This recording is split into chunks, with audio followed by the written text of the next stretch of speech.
रहीम नाज़रीन अस्सलाम वालेकुम, मैं हूँ इमरान वसीम। नाज़रीन आज 22 सितंबर है, दिन है बुध का और साल 2021।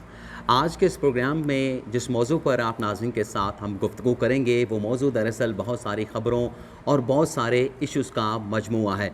आज के इस प्रोग्राम के ज़रिए जैसा कि आप नाज़रीन ने थंबनेल पे पढ़ा होगा कि हम वज़ीर आज़म Imran Khan, chief justice of Pakistan justice Gulzar Ahmed और chairman NAB justice retired Javed Iqbal sahab की तवज्जो हासिल करने की कोशिश करेंगे। इसके अलावा थंबनेल पे मैंने कुछ इश्यूज़ की निशानदेही भी की है, जिसमें मैंने ये लिखा है कि 100 जूते 100 प्याज, सुप्रीम कोर्ट के फ़ैसले गए भाड़ में, ये है असल कारकर्दगी। वज़ीर आज़म पाकिस्तान जनाब इमरान ख़ान साहब के साथ भी हाथ हो गया। इन इश्यूज़ पर आज के इस प्रोग्राम में आप नाज़रीन के साथ जो तफसीलात हैं वो शेयर करेंगे।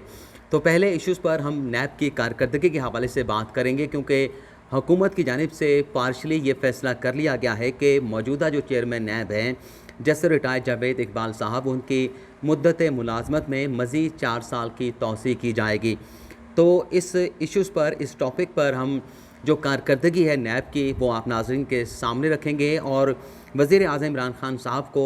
मतवज्जे करने की कोशिश करेंगे। नाज़रीन, सुप्रीम कोर्ट ऑफ पाकिस्तान ने 7 जनवरी 2019 को फ़ेक अकाउंट केस का फ़ैसला सुनाया। ये फ़ैसला उस वक्त के चीफ जस्टिस मियां साकिब निसार की सरबराही में 3 रुकनी बेंच की जानिब से सुनाया गया था, जिसमें फ़ेक अकाउंट का जो मामला था वो नैब को अदालत की जानिब से भिजवाया गया और ये डायरेक्शन नैब को जारी की गई थी कि नैब 2 माह के अंदर फ़ेक अकाउंट केसेस की तहकीकात करेगा और तहकीकात करने के बाद जो मुल्ज़मान हैं उनके ख़िलाफ़ रेफरेंसेस जो है वो इस्लामाबाद की एहतसाब अदालतों में दायर किए जाएंगे। यानी 2 माह का वक्त अदालत की जानिब से नैब को दिया गया था फ़ेक अकाउंट केस के सिलसिले में तहकीकात करने के लिए और तहकीकात के बाद एहतसाब अदालतों में रेफरेंस दायर करने के लिए। तो 7 जनवरी 2019 की उस डायरेक्शन के बाद नैब ने, पहले आपको ये बताते हैं कि कितने रेफरेंस अब तक एहतसाब अदालतों में दायर किए गए हैं। एक तो नाज़रीन मरकज़ी जो फ़ेक अकाउंट का केस है, जिसमें आसिफ अली ज़रदारी, मोहतरमा फरियाल तारपुर साहबा और ओमनी ग्रुप के जो मालकान हैं, जो दीगर मुल्ज़मान हैं, उनके ख़िलाफ़ ये रेफरेंस नायब की जानिब से एहतसाब अदालत में दायर किया गया। इसी तरह से पिंक रेजिडेंसी का रेफरेंस साबिक़ सदर आसिफ अली ज़रदारी और दीगर मुल्ज़मान के ख़िलाफ़ आइकॉन टावर कराची का रेफरेंस दायर किया गया, जिसमें पाकिस्तान पीपल्स पार्टी के रहनुमाओं के साथ बहरिया टाउन के चेयरमैन मलिक रियाज हुसैन, उनके दामाद और बेटे ज़ैन मलिक को मुल्ज़म बनाया गया। इसी तरह से तोशाखाना रेफरेंस दायर किया गया नैब की तरफ से एहतसाब अदालत में, जिसमें आसिफ अली ज़रदारी, साबिक़ वज़ीर आज़म यूसुफ़ रज़ा गिलानी और नवाज शरीफ को मुल्ज़म के तौर पर उनके नाम जो है इस रेफरेंस में शामिल किए गए। बाग इब्ने कासिम का रेफरेंस दायर किया गया। नूरिया आबाद पावर प्लांट का रेफरेंस मुराद अली शाह वज़ीर आला जो सिंध हैं उनके ख़िलाफ़ दायर किया गया। समिट बैंक का रेफरेंस फ़ेक अकाउंट केस से निकला, ये रेफरेंस भी एहतसाब अदालत में दायर हो चुका है। इसके अलावा चंद और रेफरेंस भी हैं जो फ़ेक अकाउंट केस की तहकीकात में नैब की जानिब से एहतसाब अदालतों में दायर किए गए। आज नाज़रीन अगर आप काउंट करें, अंदाज़ा लगाएं तो तकरीबन 988 दिन गुजर चुके हैं। 2019 का जो साल है उसके तकरीबन कोई 358 दिन बनते हैं। 2020 का जो साल है उसके 365 दिन बनते हैं और जो रवा साल है 2021 का, इसके आज 22 सितंबर तक कोई 265 दिन बनते हैं। तो 988 दिन गुजर गए हैं, फ़ेक अकाउंट के केसेस एहतसाब अदालतों में दायर हो चुके हैं और 988 दिन गुजरने के बावजूद आज तक जितने भी फ़ेक अकाउंट केस में रेफरेंस दायर किए गए हैं, किसी एक रेफरेंस का ना एहतसाब अदालत से फ़ैसला हो सका, ना ही किसी एक फ़ेक अकाउंट के केस में किसी मुल्ज़म को सज़ा हो सकी और ना ही 1 रुपये की रिकवरी। ये जो बड़े बड़े सियासतदान जिन्हें इन रेफरेंसेस में मुल्ज़म बनाया गया है, चाहे वो साबिक़ सदर आसिफ अली ज़रदारी हों, चाहे वो मोहतरमा फरियाल तालपुर साहिबा हों, चाहे वो ज़रदारी साहब हों, चाहे वो गिलानी साहब हों, चाहे वो मुराद अली शाह साहब हों जो वज़ीर आला सिंध हैं, किसी से भी 1 रुपये की रिकवरी नैब की तरफ से ताहाल नहीं की गई और दूर दूर तक इस बात का इम्कान नहीं कि इन फ़ेक अकाउंट केस का मुस्तकबिल करीब में कोई एहतसाब अदालत से कोई फ़ैसला आता हुआ नज़र नहीं आ रहा, क्योंकि बहुत सारे ऐसे रेफरेंसेस हैं जिसमें दर्जनों की तादाद में मुल्ज़मान नैब की तरफ से बनाए गए हैं और अभी चंद मुल्ज़मान के बयान जो है वो एहतसाब अदालतों में रिकॉर्ड हो चुके हैं। तो ये है नैब की कारकर्दगी जो शायद वज़ीर आज़म इमरान ख़ान के इल्म में नहीं और पता नहीं कौन सी कारकर्दगी को मद्देनज़र रखते हुए चेयरमैन नैब जैसे रिटायर्ड जावेद इकबाल साहब को मज़ीद 4 साल की तौसीक़ के हवाले से गौर जो है वो शुरू कर दिया गया है। अपोजिशन ने तो वाज़ेह तौर पे कह दिया है कि अगर ये कोई कानून आता है या कोई ऑर्डिनेंस जारी किया जाता है तो उसे आला अदालतों में चैलेंज किया जाएगा, और गालिब इम्कान है कि अगर ऐसा हुआ अपोजिशन की मुशावरत के बगैर, गो के हुकूमत का ये कहना है कि शहबाज शरीफ के साथ मुशावरत नहीं हो सकती, लेकिन अगर ऐसा कानून बना तो गालिब इम्कान है कि अपोजिशन की तरफ से इस कानून को चैलेंज किया जाएगा। अगर आप फेक अकाउंट केसेस को एक साइड पर रखते हैं, उसके अलावा भी अगर आप नज़र दौड़ाएं नैब की कारकर्दगी पर, तो शाहिद खाकान अब्बासी का केस भी आपके सामने है, एहसन इकबाल का केस है, मिफ्ता इस्माइल का केस है, ख्वाजा आसिफ का केस है, ख्वाजा बरादरान का केस है, और इस तरह से आपको बहुत सारे केसेस की मिसाल मिलेगी जो नैब की तरफ से एहतसाब अदालतों में दायर तो किए गए, लेकिन आज तक उन केसेस की जो फेट है उसका आज तक फ़ैसला नहीं हो सका, ना ही इन बड़े बड़े सियासतदानों से 1 रुपए की रिकवरी हो सकी है। अगर एवनफील्ड और अल-अज़ीज़िया रेफरेंस और फ्लैगशिप की बात कर रहे हैं तो वो वाहिद 3 ऐसे रेफरेंस थे जिस पर सुप्रीम कोर्ट ने फ़ैसला भी सुनाया और एहतसाब अदालतों को पाबंद किया गया कि 6 माह के अंदर आप इन रेफरेंसेस का फ़ैसला करेंगे। अगर नैब इस केस का, इन एवनफील्ड केस का या अल-अज़ीज़िया रेफरेंस का या फ्लैगशिप रेफरेंस का क्रेडिट लेना चाहता है तो उसका क्रेडिट भी नैब नहीं ले सकता, क्योंकि उन केसेस में जो फ़ैसले हुए उसमें जो सरकमस्टांसेस थे, उसमें जो हालात थे वो मुख्तलिफ थे। लेकिन यहाँ पर फेक अकाउंट केसेस में और नून लीग के दीगर मुल्ज़मान के ख़िलाफ़ जो रेफरेंस दायर हुए उनमें तमाम चीज़ें नैब के हाथ में थी, तमाम कंट्रोल नैब के हाथ में था, लेकिन बार बार की यकीन दहानियों के बावजूद, बड़े बड़े दावे करने के बावजूद, ये जितने केसेस मैंने गिनवाए हैं किसी एक केस का न फ़ैसला हो सका, ना कोई कन्विक्शन हो सकी, ना ही 1 रुपए की रिकवरी हो सकी है। तो ये तफसीलात आप नाज़रीन के साथ और वज़ीर आज़म इमरान खान के सामने पेश करना इंतहाई ज़रूरी थी। अब हम वज़ीर कानून फ़रोग़ नसीम साहब की कारकर्दगी पर बात करेंगे, और ये कारकर्दगी आप नाज़रीन की खिदमत में पेश करते हुए हम chief justice of Pakistan justice Gulzar Ahmed और वज़ीर आज़म इमरान खान साहब की तवज्जो हासिल करने की कोशिश करेंगे। नाज़रीन, जुलाई 2021-20 में सुप्रीम कोर्ट ऑफ पाकिस्तान की जानिब से एक फ़ैसला दिया गया कि मुल्क में जो एहतसाब का अमल है इसे तेज़ तर बनाने के लिए, इसे फ़ास्ट ट्रैक पर चलाने के लिए फ़ौरी तौर पर नई 120 अदालतें कायम की जाएँ। और ये नई 120 अदालतों के कायम करने का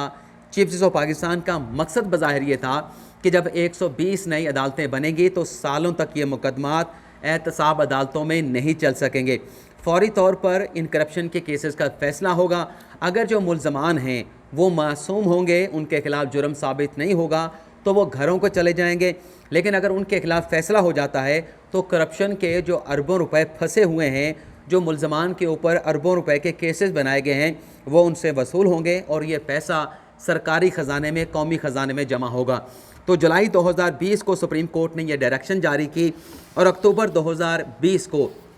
वज़ीर आज़म इमरान खान की तरफ से नई 120 अदालतें कायम करने की बाकायदा तौर पे मंजूरी दी गई। वज़ारत कानून को, वज़ारत ख़जाना को डायरेक्शन जारी की गई कि इस हवाले से ज़रूरी इक़दामात उठाए जाएँ। तो जो प्रेस रिलीज़ वज़ीर आज़म इमरान खान की अप्रूवल के बाद जो वज़ारत कानून की जानिब से जारी की गई थी, उसमें यह कहा गया था कि फ़ौरी तौर पर इब्तदाई मरहले में 30 नई एहतसाब अदालतें कायम की जाएंगी। और फिर यह भी बताया गया कि उन नई 30 अदालतों के लिए, एहतसाब अदालतों के लिए जो स्टाफ है वो भी हायर कर लिया गया है, ज़रूरी जो रिक्वायरमेंट हैं वो भी पूरी कर ली गई हैं। और सुप्रीम कोर्ट ऑफ पाकिस्तान को बताया गया कि जल्द ये एहतसाब अदालतें फ़ाल हो जाएंगी। ये अदालतें अपना काम जो है, करप्शन के जो केसेस हैं उन्हें सुनने का अमल जो है वो शुरू कर दिया जाएगा। अक्टूबर 2020 से लेके अब सितंबर का महीना ख़त्म होने को है, यानी तकरीबन 1 साल होने को हैं। 120 अदालतें अपनी जगह पर, जो फ़ौरी तौर पे फ़ैसला किया गया था कि इब्तदाई मरहले में 30 एहतसाब अदालतें फ़ौरी तौर पर कायम की जाएंगी। उन 30 अदालतों में से एक अदालत भी, एक अकाउंटेबिलिटी कोर्ट भी कायम नहीं हो सकी। तो ये है कारकर्दगी हमारे वज़ीर कानून फ़रोग़ नसीम साहब की, जो वज़ीर आज़म इमरान खान करप्ट लोगों का एहतसाब कराना चाहते हैं। जो chief justice of Pakistan justice Gulzar Ahmed का ख़्वाब था कि एहतसाब के ये केसेस फ़ास्ट ट्रैक पे चलें, तो किस तरह से सुप्रीम कोर्ट के इस फ़ैसले को रद्दी की टोकरी की नज़र कर दिया गया है। सिर्फ ये फ़ैसला नहीं, मार्च 2021 में सुप्रीम कोर्ट ने एक और भी फ़ैसला दिया था जिसमें यह हुक्म दिया गया था कि जो वज़ारत कानून में एडहॉक बेसिस पे सेक्रेटरी लगाया जा रहा है। सुप्रीम कोर्ट ने यह हुक्म दिया कि फ़ौरी तौर पे एडहॉक बेसिस पर वजारत कानून में, क्योंकि बहुत अहम मामलात आते हैं, कानूनी मामलात आते हैं, वजारतों के मामलात आते हैं, सरकारी इदारों के मामलात आते हैं, तो वहाँ पर अबूरी बेसिस की बजाय, एडहॉक बेसिस की बजाय मुस्तकिल सेक्रेटरी कानून लगाया जाए। तो मार्च से लेकर आज भी तकरीबन जो है वो 6 माह गुजर चुके हैं और सुप्रीम कोर्ट के इस फैसले की वायलेशन मुसलसल वजारत कानून की तरफ से की जा रही है। तो ये एक और सुप्रीम कोर्ट का फैसला जो है वो रद्दी की टोकरी की नज़र कर दिया गया है वजारत कानून की तरफ से। और मैं ये समझता हूँ कि अगर ये बातें वज़ीर-ए-आज़म इमरान खान के इल्म में लाई गई, अगर वज़ीर-ए-आज़म इमरान खान को इन बातों का पता चला, तो वो किसी भी तरीके से वजारत कानून की कारकर्दगी पर खुशी का, इत्मीनान का इजहार नहीं करेंगे। यहाँ पर कल जब एक सुप्रीम कोर्ट ऑफ पाकिस्तान ने फ़ैसला सुनाया जिसमें यह कहा गया कि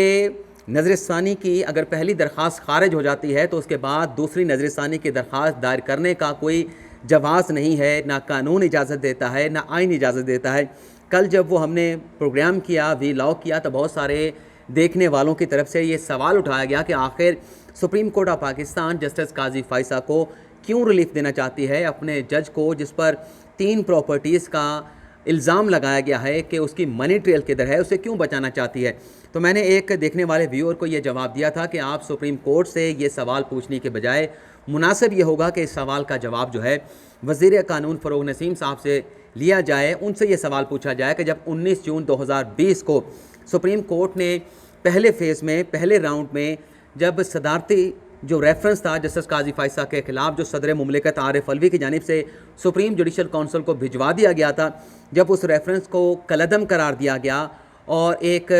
पार्शली फ़ैसला जस्टिस काजी फाइसा के हक़ में सुनाया गया, तो उस फैसले के बाद बज़ाहिर नज़र आ रहा था कि इस फैसले को जस्टिस काजी फाइसा की अहलिया सरीना ईसा और गालिब इम्कान इस बात का भी ज़ाहिर किया गया था, इस फैसले को जस्टिस काजी फाइसा भी सुप्रीम कोर्ट में नज़रसानी के ज़रिए चैलेंज करेंगे। लेकिन उसके बाद देखा गया कि जस्टिस काजी फाइसा और सरीना ईसा साहबा ने तो नज़रसानी की दरख्वास्तें दायर की, लेकिन वजारत कानून की तरफ से जो हुकूमत का रेफरेंस खारिज कर दिया गया, जो हुकूमत का मुकदमा क्लोज़ कर दिया गया, ख़त्म कर दिया गया, सदारती रेफरेंस जो सुप्रीम जुडिशल काउंसिल में दायर किया गया था, उसके हवाले से ये करार दिया गया कि ये रेफरेंस बनाने में